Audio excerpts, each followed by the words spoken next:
Small aviation isn't dying suddenly. It's disappearing slowly, quietly, and almost politely. And that's exactly why so few people outside the cockpit realize what's happening. Airports don't shut down overnight. Pilots don't quit all at once. Instead, the lights go out one by one. One hangar emptied, one runway closed, one pilot saying, "This was my last season."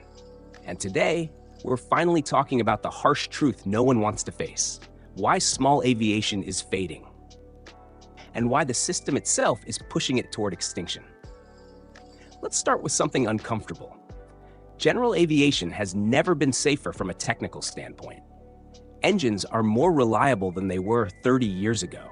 Accident rates per flight hour have improved. Weather forecasting is instant. GPS navigation eliminated entire categories of fatal errors. By logic, aviation should be booming, but it isn't. So clearly, safety is not the problem. The first real reason small aviation is dying is financial unpredictability. Not just high costs, unpredictable ones. Pilots can budget for fuel. They can budget for insurance. What they can't budget for is the surprise. A cracked cylinder found during an annual. A part that used to cost $800 now costs $6,000, if it's even available. An insurance renewal that suddenly doubles because the algorithm decided you crossed an age threshold. For retirees and older pilots, this unpredictability is devastating. Fixed incomes don't tolerate financial roulette. And when flying becomes a gamble instead of a pleasure, people walk away. Quietly. Now let's talk about regulatory overload, because this issue doesn't get discussed honestly enough. Small aviation wasn't killed by one big regulation. It was slowly buried under layers of reasonable rules, each one justified, each one defensible. But together, they create a system that treats private pilots like commercial operators without commercial benefits. Paperwork multiplied, training requirements expanded, currency rules tightened. Medical standards stayed rigid while pilot demographics aged. And the result? Pilots don't feel trusted anymore. They feel monitored. Here's a real question worth asking. Does piling regulation on experienced pilots actually make aviation safer? Or does it simply remove the most experienced voices from the sky? Think about that and write your answer in the comments, because this is where opinions sharply divide. Next comes infrastructure collapse, and this one is irreversible. Small airports are vanishing, not because they're unsafe, not because they're unused, but because land is valuable and airports don't vote. Noise complaints rise, developers circle, local councils see dollar signs. One runway becomes a temporary closure. Then the fuel farm shuts down. Then the FBO leaves. Then it's over. And once an airport is gone, it never comes back. When airports disappear, flying stops being local. It stops being spontaneous. A 45-minute flight becomes a full-day commitment.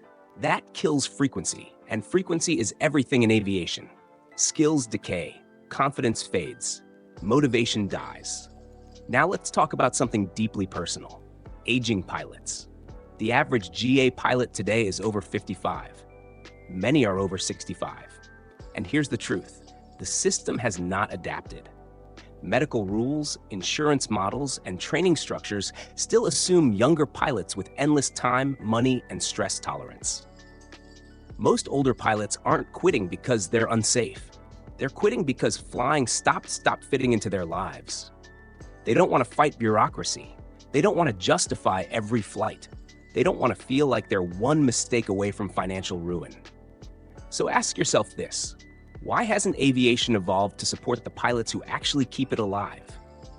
Another uncomfortable truth: airplanes became luxury products.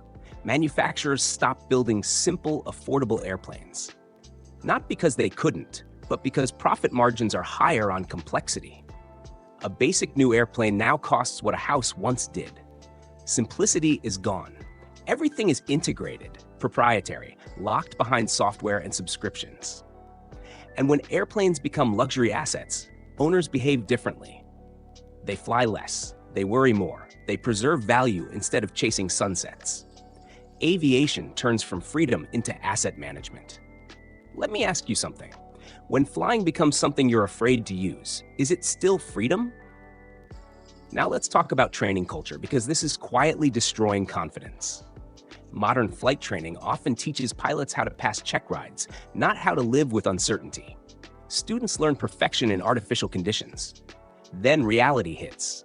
Weather ambiguity, mechanical quirks, human factors, and the system punishes mistakes brutally.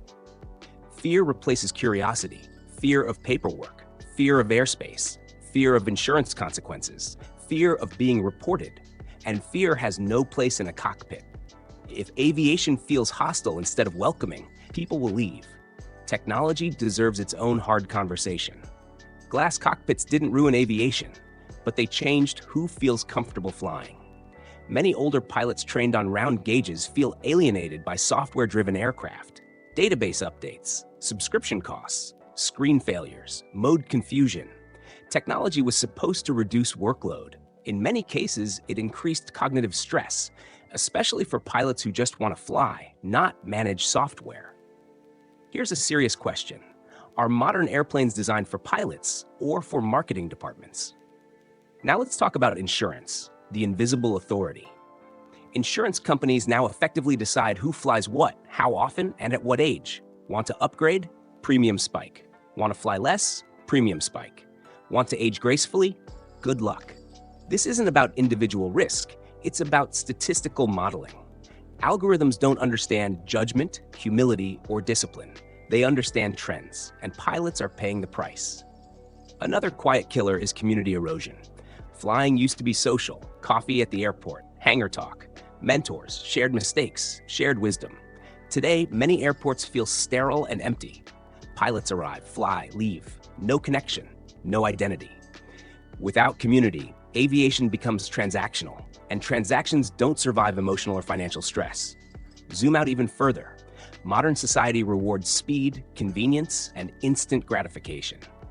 Aviation rewards patience, preparation, and delayed satisfaction. That mismatch pushes younger generations away, while older pilots are slowly squeezed out. The irony?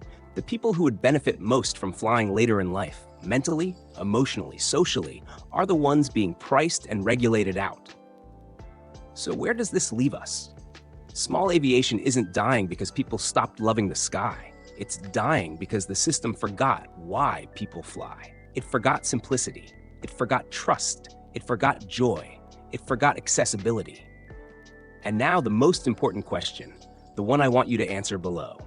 Can small aviation survive without becoming smaller, simpler, and humbler again? Or is it destined to become a gated hobby for corporations and the wealthy? Your voice matters.